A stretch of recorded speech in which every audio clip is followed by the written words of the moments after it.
الحمد للہ رب العالمین والصلاة والسلام علی رسول اللہ صلی اللہ علیہ وسلم رب اشرح لی صدری ویسر لی امری واحلل عقدۃ من لسانی یفقہوا قولی سبحانک لا علم لنا الا ما علمتنا انک انت العلیم الحکیم رب زدنا علما ان الخیر الحدیث کتاب اللہ وخیر الہدی ہدی محمد صلی اللہ علیہ وسلم۔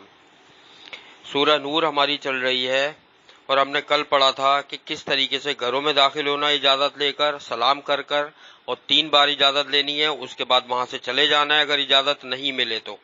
اللہ نے فرمایا لوٹ جاؤ، اور یہی پاکیزہ طریقہ ہے، اللہ خوب جانتا ہے جو تم عمل کرتے ہو۔ ٹھیک ہے، تفصیلاً میں نے بتایا تھا کہ رشتہ داروں کے گھر کیسے آنا چاہیے، کیسے جانا چاہیے، مردوں کا، عورتوں کا، سب کچھ۔ ٹھیک ہے، اور اللہ فرما رہے ہیں تم پر کوئی گناہ نہیں کہ تم کوئی ایسی جگہ داخل ہو جہاں پر کسی کی سکونت نہیں ہوتی، یعنی کسی کی رہائش نہیں ہوتی، یا میں نے وہ جگہیں بھی بتائی تھی جہاں پر بلا اجازت داخل ہوا جا سکتا ہے، جیسے مسجد ہو گئی یا مدرسہ ہو گیا، یا خاص کر مردوں کی جگہیں ہو گئی، یا عورتوں کے لیے عورتوں کی جگہیں ہو گئی، جیسے بیوٹی پارلر ہے، اب وہاں کوئی عورت جاتی ہے، اب اس کو اجازت لینے کی ضرورت نہیں ہے کسی سے کہ بھائی میں اندر آ جاؤں، کیا وہاں گارڈ بیٹھا ہوا ہوتا ہے، مرد جائے گا تو وہ اجازت لے گا کسی بھی کام سے، جیسے پلمبر جا رہا ہے اندر، کوئی رنگ والا جا رہا ہے اندر کوئی کام کرنے، تو وہ اجازت لے گا۔ ٹھیک ہے، اور جو تم چھپاتے ہو یا ظاہر کرتے ہو اللہ خوب جانتا ہے، یہ ہم نے پڑھا تھا۔ آج انشاءاللہ آگے پڑھتے ہیں۔ اعوذ باللہ السمیع العلیم من الشیطان الرجیم من ہمزہ ونفخہ ونفثہ۔ قل للمؤمنين يغضوا من أبصارهم ويحفظوا فروجهم ذلك أزكى لهم إن الله خبير بما يصنعون۔ اللہ فرما رہے ہیں کہ اے نبی صلی اللہ علیہ وسلم آپ کہہ دیجئے مومن مردوں سے کہ وہ نیچی رکھیں اپنی نگاہیں اور وہ حفاظت کریں اپنی شرمگاہوں کی، یہ بہت پاکیزہ ہے ان کے لیے، بلا شبہ اللہ خوب خبردار ہے ان کاموں سے جو وہ کرتے ہیں۔ یہاں پر حکم دیا جا رہا ہے نبی صلی اللہ علیہ وسلم کے ذریعے، اللہ کہہ رہے ہیں مومن مردوں سے کہہ دیجئے کہ نیچی رکھیں اپنی نگاہیں نیچی رکھیں کہ کسی عورت پر نہ پڑ جائیں۔ ٹھیک ہے، نبی صلی اللہ علیہ وسلم نے فرمایا، حدیث کے الفاظ ہیں کہ پہلی نظر معاف ہے، کہ پہلی نظر اگر پڑ گئی تو وہ اللہ کی طرف سے معاف ہے، دوسری نظر پڑ گئی تو پھر اس کا مواخذہ ہوگا، اس کے بارے میں پوچھا جائے گا، کیونکہ پہلی غلطی سے پڑتی ہے، نہیں پتا ہوتا کون آ رہا ہے کون جا رہا ہے۔ ٹھیک ہے، اور وہ حفاظت کریں اپنی شرمگاہوں کی، یعنی کہ بدکاری سے بچیں۔ ٹھیک ہے، جو اللہ نے ان کے لیے حلال کی ہیں، اور اس کے بعد یہ بہت پاکیزہ ہے ان کے لیے، بلا شبہ اللہ خوب خبردار ہے جو بھی وہ کام کرتے ہیں۔ ابھی یہاں مردوں کا ذکر ہو رہا ہے۔ ٹھیک ہے، کہ مردوں کو کیا چاہیے، جیسے گھروں میں داخل ہو رہے ہیں کسی میں تو نگاہیں نیچے رکھیں، بازار میں جا رہے ہیں، روڈ پہ چل رہے ہیں، نگاہیں نیچی رکھیں۔ ہاں غلطی سے کسی عورت پر پڑ جاتی ہے، اگر وہ بے پردہ ہے، نگاہ پڑ گئی آپ نیچی کر لیں، اس کا حساب اس سے ہوگا۔ یہ تھوڑی ہے کوئی مرد بولے بھائی وہ تو آئی بنٹھن کے تھی، کیا ہم اس کو دیکھ رہے تھے، سبھی اس کو دیکھ رہے تھے، ہم کیا۔ وہ بھائی یہ کہنے سے جان نہیں چھوٹے گی، حقیقت ہے اس کا گناہ اس کے سر ہے۔ ٹھیک ہے، تو یعنی مردوں کو بھی حکم ہے کہ اپنی نگاہیں نیچی رکھیں اور بدکاری سے بچیں، اور یہ بڑا پاکیزہ طریقہ ہے اللہ کے نزدیک، اور اللہ خوب خبردار ہے جو بھی وہ عمل کرتے ہیں۔ آگے چلتے ہیں انشاءاللہ۔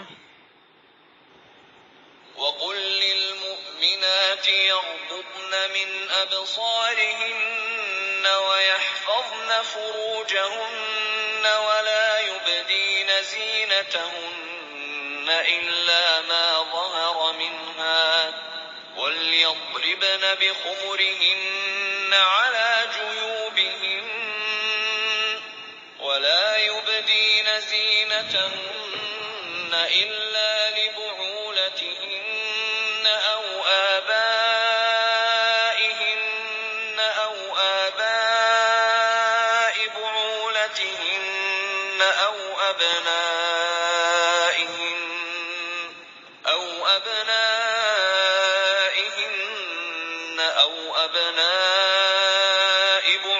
بعولتهن أو إخوانهن أو بني إخوانهن أخواتهن أو نسائهن أو ما ملكت أيمانهن أو التابعين غير أولي الإربة من الرجال أو الطفل الذين لم يظهروا على عورات النساء ولا يضربن بأرجلهن ليعلم ما يخفين من زينتهن وتوبوا إلى الله جميعا أيها المؤمنون لعلكم تفلحون. سبحان اللہ. یہ طویل آیت ہے کیونکہ اس میں جو احکامات بیان کیے جا رہے ہیں وہ ذرا غور سے سننے اور سمجھنے کے قابل ہیں. ابھی تو بات ہو رہی تھی مردوں کی. اب اللہ فرما رہے ہیں اور آپ کہہ دیجئے کہ اے نبی صلی اللہ علیہ وسلم آپ کہہ دیجئے مومن عورتوں سے، یعنی قیامت تک آنے والی مومن عورتوں سے، وہ قیامت تک آنے والے مومن مردوں سے، ٹھیک ہے، کیا کہ وہ نیچی رکھیں اپنی نظریں اور حفاظت کریں اپنی شرمگاہوں کی اور نہ ظاہر کریں اپنی زینت مگر جو ظاہر ہو اس میں سے. پہلی چیز کیا ہے کہ ان کو بھی حکم ہے کہ عورتیں اپنی نگاہیں نیچی رکھیں اور اپنی شرمگاہوں کی حفاظت کریں اور اپنی زینت کو ظاہر نہیں کریں، اپنی زینت کو ظاہر نہیں کریں. یعنی پہلی چیز کہ عورت بھی اپنی نگاہ نیچی رکھے گی، ٹھیک ہے، اپنی نظر کی حفاظت کرے گی، وہ اپنی شرمگاہ کی حفاظت کرے گی وہ، اور اپنی زینت کو ظاہر نہیں کرے گی. وہ زینت سے مراد یہ ہوتی ہے سر کے بال سے لے کے پاؤں کے ناخن تک سب کچھ آ جاتا ہے زینت میں. اسی لیے تو کہتے ہیں چہرے کے پردے کے جب احکامات ہم نے پڑھے تھے نازل ہوئے کہ اپنے سروں سے اوڑھنیاں لٹکا لو تاکہ پہچان لی جائیں جو مومنہ عورتیں. لٹکانے کا مطلب ہی یہی ہے کہ چہرہ چھپا ہونا چاہیے، ٹھیک ہے. جب چہرہ چھپا ہونا چاہیے تو سر بھی چھپا ہونا چاہیے، پھر ہاتھ پیر بھی چھپے ہونے چاہیے. ہاں اب اس میں کیا چیز آ رہی ہے کہ مگر جو ظاہر ہو جائے اس میں سے. اب فرض کرو کہ ایک عورت کوئی مرد کو چیز دے رہی ہے تو ہتھیلی کا حصہ ظاہر ہو جاتا ہے، یہ جھوٹ ہے، ٹھیک ہے. عورت کوئی چل رہی ہے، موزہ کہیں سے اتر گیا، چپل اتر گئی، جوتا اتر گیا، کسی مرد کی پیر پڑ گئی پیروں پہ، یہ چھوٹ ہے. جو غلطی سے ہو جائے اس سب کی چھوٹ ہے، لیکن کوشش یہ کرنی ہے عورت کو کہ ہر چیز کی اپنی حفاظت کرے، وہ پورا پردہ کرے پراپر چہرے کے ساتھ. چہرہ پورا ڈھکا ہونا چاہیے. آنکھوں کی بھی حفاظت کرنی چاہیے عورت کو، کیونکہ آنکھوں میں عورتیں کاجل لگاتی ہیں. اب کسی کی نظر کی آنکھ پڑ گئی، کاجل اس کا برقعے میں وہ آنکھ نظر آ رہی ہے، کاجل لگا ہوا ہے، کوئی ایسی چیز ہے ظاہر ہو گئی ایک چیز غلطی سے، ٹھیک ہے، اس کی معافی ہے. لیکن خاص کر کوئی چیز دکھانا یہ بہت سخت گناہ ہے. تو یہ تفصیلاً اللہ تعالیٰ نے یہاں پر بتا دیا جو غلطی سے ظاہر ہو جائے، ٹھیک ہے، اس کی معافی ہے. اس کے بعد ہاتھوں میں انگوٹھیاں پہنی ہوتی ہیں، عورتیں مہندی لگائی ہوئی ہوتی ہے اور ہاتھ کھولے ہوئے ہوتے ہیں، یہ طریقہ غلط ہے، یہ بھی زینت میں آتا ہے. اگر آپ نے ہاتھوں پہ مہندی لگائی ہوئی ہے، انگوٹھیاں یا کوئی ایسی چیز پہنی ہوئی ہے کہ جو اس کے لیے اپنے شوہر کے لیے زینت اختیار کی جا رہی ہے تو اس کو پھر دوسرے مردوں سے چھپانا چاہیے، ٹھیک ہے نا. اور جو غلطی سے ظاہر ہو جائے اس کی چھوٹ ہے. اور چاہیے کہ وہ ڈالے رہیں اپنی اوڑھنیاں اپنے گریبانوں پر، یعنی اپنی چادریں پورا گریبان سر سے لے کے منہ تک پورا سینہ گریبان سب ڈھکا ہونا چاہیے، ٹھیک ہے. اور نہ ظاہر کریں اپنی زینت بناؤ سنگار مگر اپنے خاوند کے لیے. یہاں اللہ تعالیٰ نے فرما دیا جو بھی عورت چاہتی ہے تیار ہو، خوبصورت نظر آئے، اچھی نظر آئے، اچھے کپڑے پہنے، مہندی لگائے یا سرما لگائے، کاجل لگائے، ٹھیک ہے، کوئی بھی چیز کرے اپنے خاوند کے لیے، کہ اپنی زینتوں کو ظاہر کرے وہ اپنے شوہر کے لیے. یا عورت اگر کسی کے سامنے ظاہر کر سکتی ہے، یعنی پردہ اگر ایک ہوتا ہے نا محرم رشتے اور نامحرم رشتے. محرم رشتوں میں کیا آتا ہے؟ محرم رشتوں میں آ جاتے ہیں پھر اس کے باپ دادا، ٹھیک ہے، یا اپنے خاوند کے باپ دادا. اللہ تعالیٰ بتا رہے ہیں قرآن میں کہ اپنے باپ دادا یا خاوند کے باپ دادا، اس کے سامنے عورت ان کے سامنے بغیر پردے کے آ سکتی ہے، یا اپنے بیٹوں کے سامنے آ سکتی ہے، یا اپنے شوہر کی جو دوسری بیویاں ہیں ان کے بیٹوں کے سامنے آ سکتی ہے، ٹھیک ہے. یا پھر اپنے بھائیوں کے سامنے آ سکتی ہے، یا اپنے بھائیوں کے بیٹوں کے سامنے آ سکتی ہے، یا اپنی بہنوں کے بیٹوں کے سامنے آ سکتی ہے، یا دوسری مسلمان عورتوں کے سامنے عورت بے پردہ جا سکتی ہے۔ تمام جو محرم رشتے ہیں، ٹھیک ہے، عورت ان کے سامنے بے پردہ جا سکتی ہے۔ اور چیز ذہن میں رکھنا، میں نے یہ بات پڑھائی تھی کہ جو رشتے نسب سے حرام ہوتے ہیں وہ رضاعت سے بھی حرام ہو جاتے ہیں۔ نبی صلی اللہ علیہ وسلم کی حدیث ہے کہ ایک عورت ہے، نفس جب وہ پیدا ہوئی تو بہت سارے رشتے حرام ہو گئے اس کے اوپر۔ مثلا وہ اپنے باپ سے شادی نہیں کر سکتی، وہ اپنے بھائی سے شادی نہیں کر سکتی، ٹھیک ہے، وہ اسی طریقے سے اپنے باپ کے بھائی سے بھی شادی نہیں کر سکتی، ٹھیک ہے، بہت سارے رشتے حرام ہو جاتے ہیں کہ وہ شادی نہیں کر سکتی۔ اسی طریقے سے جب رضاعت، اگر وہ عورت کسی بچے کو 5 بار دودھ پلا دے، رضاعت ثابت ہو گئی، تو وہ جو بچہ ہے اس کے بھی رشتے جو ہے نا نفس کی طرح جیسے حرام ہوتے ہیں نا، سب سے حرام ہو جائیں گے۔ فرض کرو ایک عورت نے ایک لڑکا گود لیا، اس کو 5 دفعہ رضاعت ثابت ہو گئی، دودھ پلا دیا، اب اس عورت کی کوئی بیٹی ہے، تو وہ جو لڑکا کسی اور جگہ سے اس نے لیا ہے، یعنی لے کے پالا ہے، وہ لڑکا اس کی بیٹی سے شادی نہیں کر سکتا، ٹھیک ہے۔ تو اپنے بھائیوں کے سامنے، بھائیوں کے بیٹوں کے سامنے، اپنی بہنوں کے بیٹوں کے سامنے، یا دوسری مسلمان عورتوں کے سامنے بے پردہ وہ آ سکتی ہے، یا جن کے مالک ہوئے ان کے دائیں ہاتھ۔ اب سنن ابی داؤد کی بھی حدیث ہے اس پر کہ دائیں ہاتھ کا مطلب ہے کہ وہ عورت اپنے غلام کے سامنے بھی بے پردہ آ سکتی ہے، ٹھیک ہے، یا ان نوکر چاکروں کے سامنے جو عورتوں کی حاجت مند نہیں ہے، جن کو عورتوں کی حاجت نہیں ہے، یعنی ایسے بوڑھے یا ایسے کمزور یا ایسے جیسے ضعیف سے یا ایسے نابینا ٹائپ کے کہ چلو جن کا، یا بالکل بوڑھے ضعیف سے نہیں ہوتے جو گھر کے خانسامہ وغیرہ لوگوں نے رکھے ہوئے ہوتے ہیں، ان کے سامنے جو ہے نا عورت جا سکتی ہے، لیکن وہ بھی حالت ہے مجبوری میں کہ چلو ایسا نہیں ہو۔ اگر اس کو شک ہے، قرآن یہ کہتا ہے کہ دیکھو اگر شک ہے کہیں پر کہ معاملات بگڑ سکتے ہیں، گناہ کا کام ہو سکتا ہے، وہاں عورت احتیاط کرے، وہاں عورت احتیاط کرے، ٹھیک ہے۔ اور مردوں میں سے ہوں، ٹھیک ہے، یا وہ مردوں میں سے ہوں یا ایسے نوکر چاکر، چاہے وہ مرد ہوں یا ایسے نوکر، فرض کرو ایک جوان عورت ہے، ایک مثال دے رہا ہوں، 20 22 25 سال کی عورت ہے، اب ایک 80 90 سال کا بوڑھا ہے جس کو بہت مشکل نظر بھی نہیں آتا، چلا بھی نہیں جاتا اس سے، کوئی غیر ہے راستے میں جا رہا ہے، اگر عورت بے پردہ اس کے سامنے سے گزر گئی تو چلو ٹھیک ہے، کوئی بات نہیں، یہ قرآن کہہ رہا ہے۔ کیوں؟ کیونکہ وہ جو اتنا بوڑھا تھا ہے جس سے نہ چلا جا رہا ہے نہ اس کو صحیح سے نظر آتا ہے، ٹھیک ہے، اس کے سامنے تھے۔ اب اس کا مطلب یہ نہیں کہ تیار ہو کے بوڑھوں کے سامنے آیا جائے، تھوڑا سا مطلب اس کو ہمیں سمجھنا ہے، قرآن کو سمجھنے کے لیے ہمیں کرنا ہے کہ اجازت اللہ نے دی ہے کہ بوقت ضرورت ایسا ہو تو کوئی مسئلہ نہیں ہے، لیکن یہ نہیں ہے کہ وہ کام حکم ہے کہ کرو۔ دیکھو ایک ہے اجازت اور ایک ہے حکم، یہاں سمجھو کہ اللہ تعالیٰ کسی چیز کی اجازت دے۔ اجازت کا مطلب یہ ہوتا ہے کہ اگر ہو جائے کر لے تو صحیح ہے، نہیں کرے تو گناہ نہیں، اور حکم یہ ہوتا ہے کہ کرنا ہی کرنا ہے۔ تو یہ ذہن میں رکھنا چاہیے عورتوں کو کہ پردے کا حکم ہے، اور اگر جن مردوں کے سامنے ہے ان کی اجازت ہے سے جا سکتی ہے، جن کو عورتوں کی خواہش نہیں ہے، جو بہت بوڑھے کمزور ضعیف ہو گئے ہیں، یہ اجازت ہے اور وہ حکم ہے۔ تو کبھی کبھی ایسا ہوتا ہے حکم اجازت پر حاوی ہوتا ہے۔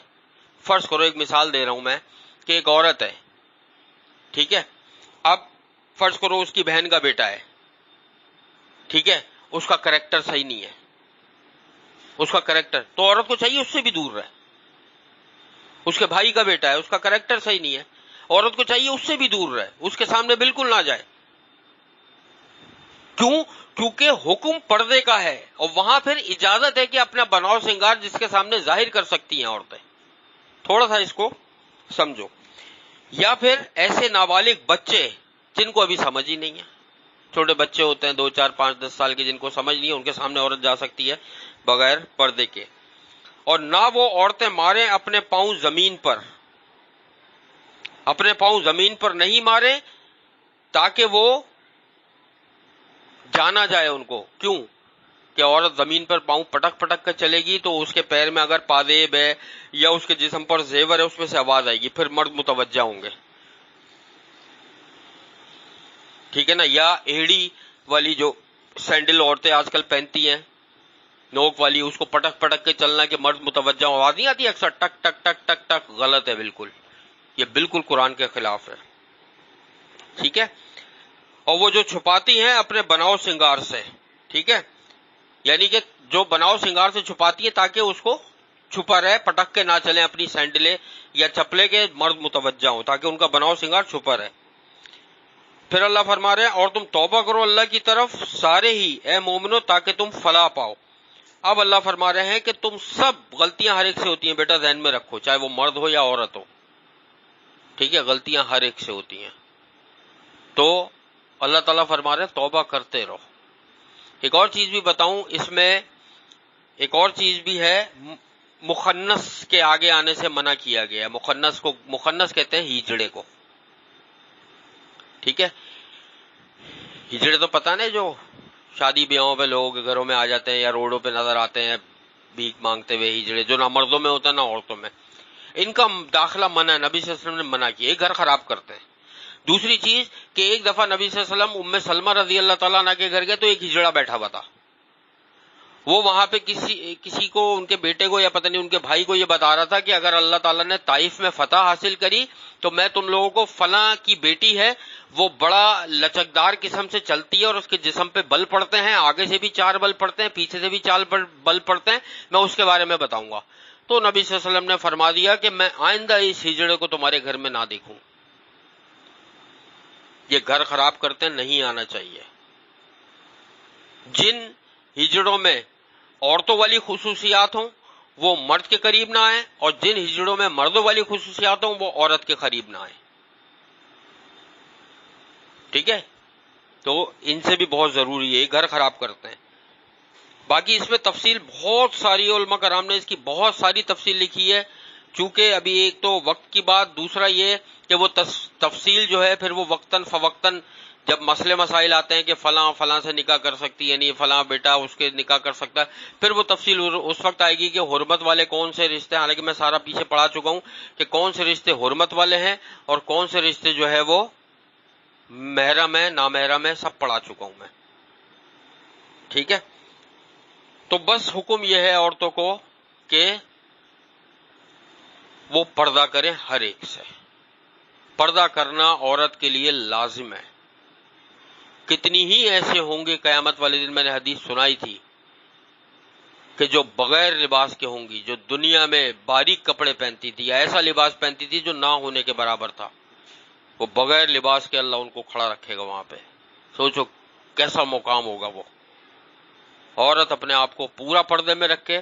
ابھی میں اس طرف نہیں جا رہا ہوں کہ انٹرنیشنل لیول پہ جو پورا ایک انہوں نے بنایا ہے کہ کس ملک میں کتنی وارداتیں ہوتی ہیں، کس ملک میں کتنی وارداتیں ہوتی ہیں، سب سے کم وارداتیں جو فحاشی کی، بدکاری کی ہوتی ہیں وہ اسلامی ممالک میں ہوتی ہیں،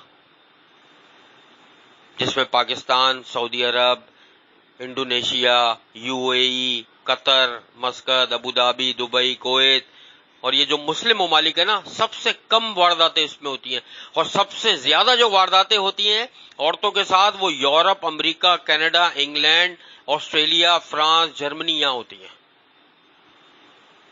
کیوں؟ کیونکہ وہاں تو پردے کا سسٹم ہی نہیں ہے۔ اسی لیے تو اللہ تعالیٰ نے یہ بہترین کتاب اتاری ہے کہ اس پہ چلیں گے تو ہمیں وہ چیز ملے گی کہ جو اللہ چاہتا ہے۔ اگر عورتیں ساری پردہ کرنے لگ جائیں، مرد نگاہیں نیچی رکھ لیں جو صحابہ کرام کے زمانے میں ہوتا تھا، تو فتح ہو جائے گی پوری دنیا۔ اور تمہیں پتہ ہے کہ جو یہ پردے کی آیتیں نازل ہوئی ہیں قرآن میں، وہ حضرت عمر فاروق رضی اللہ تعالیٰ عنہ کی خواہش تھی۔ ایک دفعہ حضرت عمر فاروق رضی اللہ تعالیٰ عنہ نے نبی صلی اللہ علیہ وسلم کی زوجاؤں کو بغیر پردے کے دیکھا تو ان کی شدید خواہش تھی کہ یہ پردہ کریں۔ انہوں نے نبی صلی اللہ علیہ وسلم سے ذکر کیا کہ میری خواہش یہ ہے کہ آپ کی بیویاں مومنہ پاک دامن عورتیں ہیں کہ یہ پردہ کیا کریں۔ اللہ تعالیٰ نے آیتیں نازل کر دی پردے کی۔ یہ عمر فاروق رضی اللہ تعالیٰ عنہ کی خواہش تھی۔ سوچو کیا مقام ہے ان کا۔ اگر ایک عمر اور آ جائے نا، ایسا ہے پوری دنیا میں اسلام پھیل جائے گا۔ کافر کہتے ہیں کہ اگر صرف 10 سال عمر حکومت اور کر جاتے، پوری دنیا کا ہر ملک اسلامی ہوتا۔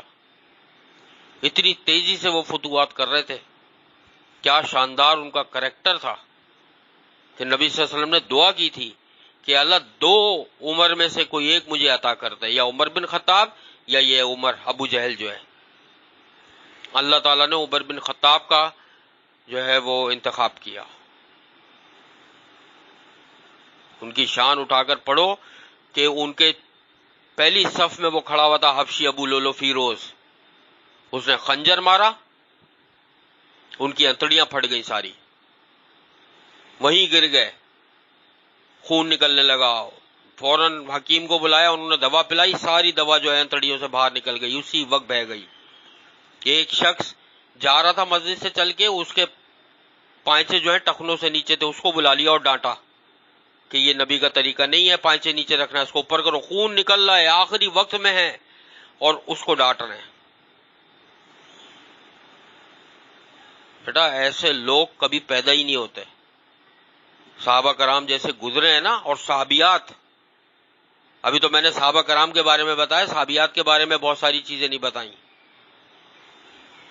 ایک صحابی، ہاں، عطا بن ربا رحمت اللہ، بہت بڑے وہ گزرے ہیں، تابعی محدث، بہت بڑے عالم گزرے ہیں، بہت ہی بڑے. وہ عبداللہ یہ جو ہے ابن عمر رضی اللہ تعالیٰ عنہ کے ساتھ، عبداللہ بن عمر رضی اللہ تعالیٰ عنہ کے ساتھ مدینہ میں کھڑے ہوئے تھے. تو عبداللہ بن عمر رضی اللہ تعالیٰ عنہ نے ایک عورت کو دیکھا اور عطا بن ربا سے کہا کیا میں تمہیں ایک جنتی عورت دکھاؤں؟ دیکھو وہ جا رہی ہے جنتی عورت. تو انہوں نے دیکھا، انہوں نے کہا کوئی خاص وجہ ہے جنتی؟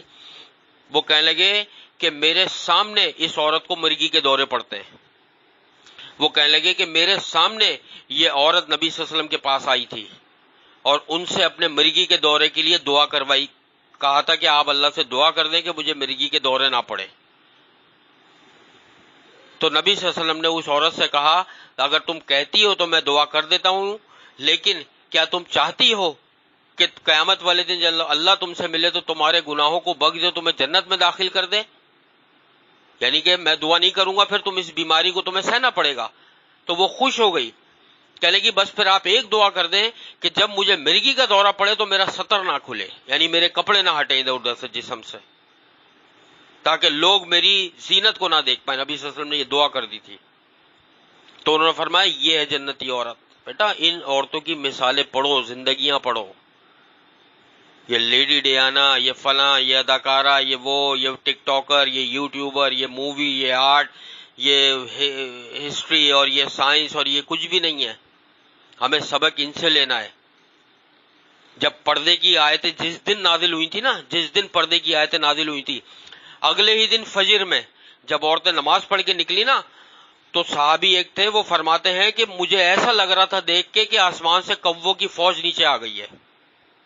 ساری کے ساری کالی چادروں میں تھی عورتیں، کہ سارے کوے آسمان سے زمین پہ اتر آئے ہیں. آج ہمارے یہاں اس پردے کو کس طریقے سے گھسیٹا جا رہا ہے. اللہ سے دعا ہے جو بھی ہم نے پڑھا ہے اللہ تعالیٰ اس پر عمل کرنے کی توفیق عطا فرمائے. ہم سب کی موت اس حال میں ہو کہ اللہ ہم سے بہترین طرز پر راضی ہو. ہمارے والدین، بہن بھائی، رشتہ دار، پڑوسیوں کو اللہ تعالیٰ معاف فرما دے. ہماری دعاؤں کو، عبادتوں کو اور ہر نیک عمل کو اللہ اپنی بارگاہ میں قبول اور مقبول فرما لے. ہمیں قرآن پاک پڑھنے، سمجھنے اور اس پر عمل کرنے والوں میں شامل فرما دے. آخرت میں ہمارا حساب کتاب انبیاء، شہداء، صدیقین اور سلف صالحین کے ساتھ فرما دیجیے گا. ہمیں نبی صلی اللہ علیہ وسلم کا ساتھ، ان کی شفاعت اور ان کے ہاتھوں سے آب کوثر نصیب فرما دیجیے گا. ہم سب کو ان 70,000 لوگوں میں شامل فرما دیجیے گا جو بغیر حساب کتاب کے تیری رحمت سے جنت الفردوس میں جائیں گے. اللہم انا نسألوک الہدی والتقی والعفاف والغنی.